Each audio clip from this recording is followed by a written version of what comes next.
so we are on chapter 8 of Because of Winn Dixie. The chapter prior was about whenever um, she went into the library, met Miss Franny Block, and she was talking about the bear being in there, and she thought that Winn Dixie was the bear, so it reminded her of the story. And then when she was sharing her story at the very end, they decided to be friends, her and Miss Franny Block, the librarian, and then pinch-faced Amanda walked in. So we kind of ended on that note, and to pick up, we are on chapter 8. All right. When Dixie's bald spot started growing fur, and the fur that he had to begin with started looking shiny and healthy, and he didn't limp anymore, and you could tell that he was proud of looking so good, proud of not looking like a stray. I thought what he needed most was a collar and a leash, so I went into Gertrude's Pets, where there were fish and snakes and mice and lizards and gerbils and pet supplies, and I found a real handsome red leather collar with a matching leash. When Dixie was not allowed to come inside the store, there was a big sign on the door that said, "No dogs allowed." So I held the collar and the leash up to the window, and when Dixie, who was standing on the other side of the window, pulled up his lip and showed me his teeth, and sneezed and wagged his tail, something furious. So I knew he absolutely loved that leash and collar combination, but it was very expensive. I decided to explain my situation to the man behind the counter. I said, "I don't get a big enough allowance to afford something this fancy, and I was thinking that maybe you could set me up on an installment plan." "Installment plan?" said the man. "Gertrude!" somebody screamed in a real irritating voice. I looked around. It was a parrot. She was sitting on top of one of the fish tanks looking right at me. "An installment plan," I said, ignoring the parrot. "You know I promised to give you my allowance every week, and you give me the leash and the collar now?" "I don't think I can do that," said the man. He shook his head. "No, the owner, she wouldn't like that." He looked out at the counter. He wouldn't look at me. He had thick black hair and it was slicked back like Elvis Presley. He had on a name tag that said Otis. "Or I could work for you," I said. "I could come in and sweep the floors and dust the shelves and take out the trash. I could do that." I looked around Gertrude's Pets. There was sand and sunflower seed shells and big dust bunnies all over the floor. I could tell that it needed to be swept. Said Otis. He looked down at the counter some more. "Gertrude!" the parrot screamed again. "I'm really trustworthy," I said. "I'm new in town and my daddy's a preacher. He's a preacher at the Open Arms Baptist Church in Naomi. So I'm really honest. But the only thing is, when Dixie, my dog, he would have to come inside with me, because if we get separated for too long, he starts to howl, something terrible." "Gertrude doesn't like dogs," said Otis.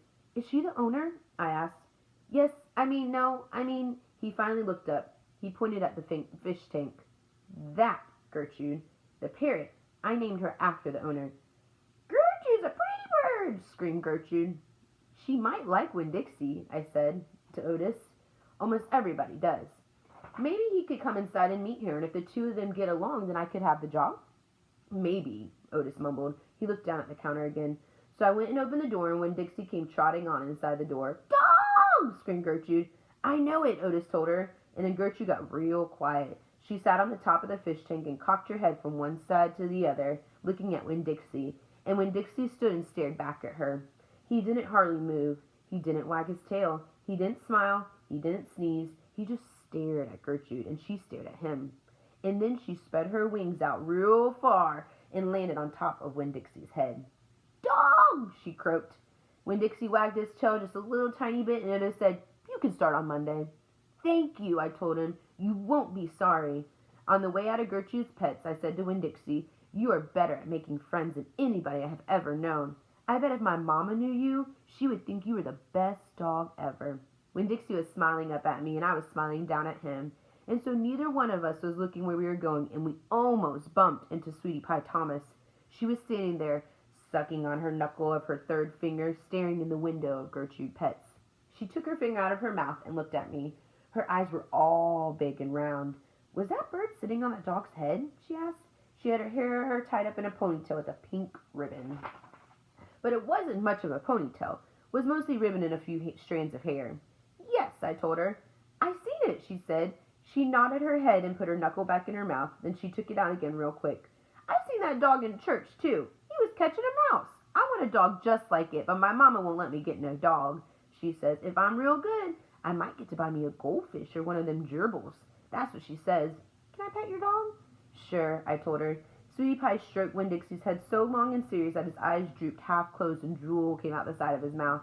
I'm going to be 6 years old in September. I got to stop sucking on my knuckle once I'm 6, said Sweetie Pie. I'm having a party. Do you want to come to my party? The theme is pink. Sure, I told her. Can this dog come too? She asked. You bet, I told her, and all of a sudden I felt happy. I had a dog, I had a job, I had Miss Franny Block for a friend, and I had my first invitation to a party in Naomi. It didn't matter that it came from a 5-year-old, and the party wasn't until September. I didn't feel so lonely anymore. All right, so that is the end of chapter 8. Remember, guys, we have been introduced to new characters. Gertrude the parrot, Otis, the owner of the store, or co-owner, you would say, and the 5-year-old Sweetie Pie Thomas. What is something that you liked about this chapter? Look forward to reading to you tomorrow.